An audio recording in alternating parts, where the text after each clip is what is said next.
Hello. With you is Top Movie Recap. Today I will talk about the movie The Purge, 2013. You be careful, this video contains spoilers. Let's get started. By 2022, America's United Weather is thriving at 1% and crime at an all-time low. However, some criminologists are of the opinion that the low rates of poverty in the country are due to the fact that on the Judgment Night, they destroy those who cannot afford the protection, armored panels, that only wealth can provide.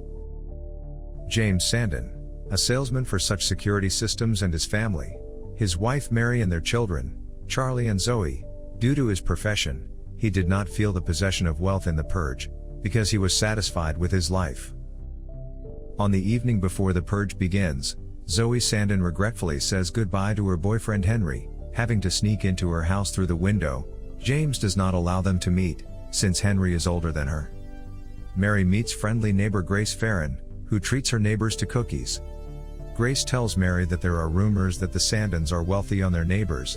They all bought the defense system from them, including Grace. As a sales agent, he became a leader.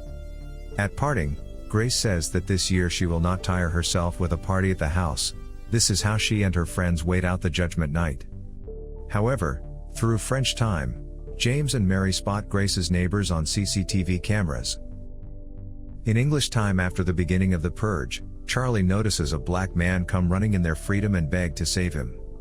Charlie, after some thought, lets him in, although his parents are extremely unhappy about this. Identity unknown, as the reason why he was found, is unknown. At this time, Zoe found Henry hiding in his room, who decided to stay, to have a serious talk with her father. He walks out into the hall just as James is holding the stranger's gun sight. Unexpectedly, Henry takes aim at Zoe's father, fires, and misses, but James heads for Henry, who then crawls into Zoe's room and dies later. Autumn, Zoe and the stranger scatter around the house.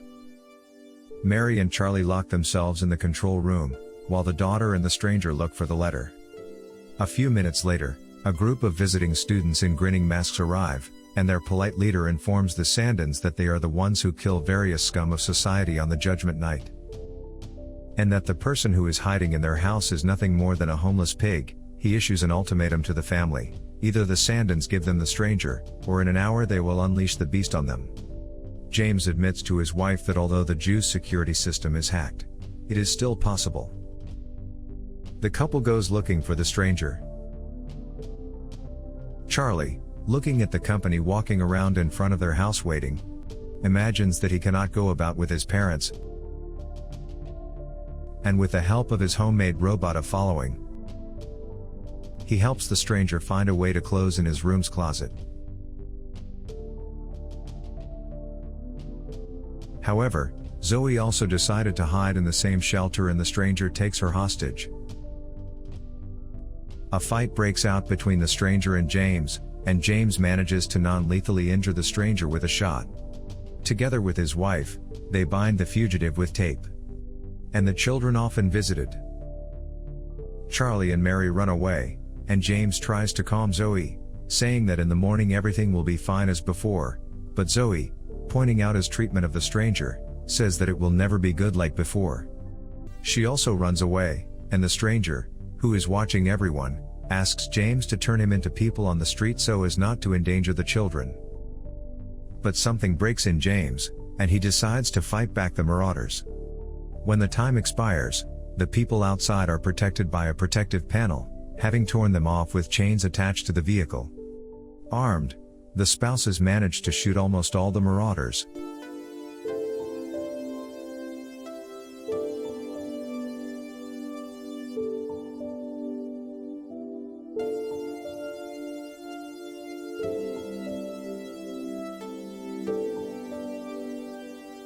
But the leader mortally wounds James with a large knife. He then targets Mary Charlie as well, but is killed by Zoe. Marauders left outside are killed by unexpected neighbors in Grace's domain. However, the joy of Sandin's misfortune, the neighbors came to take revenge on the Sandins for having amassed their money fortune on them. At the most crucial moment, the stranger freed himself from the adhesive tape, who kills one of the neighbors, after which he excites Grace and demands to release the Sandins.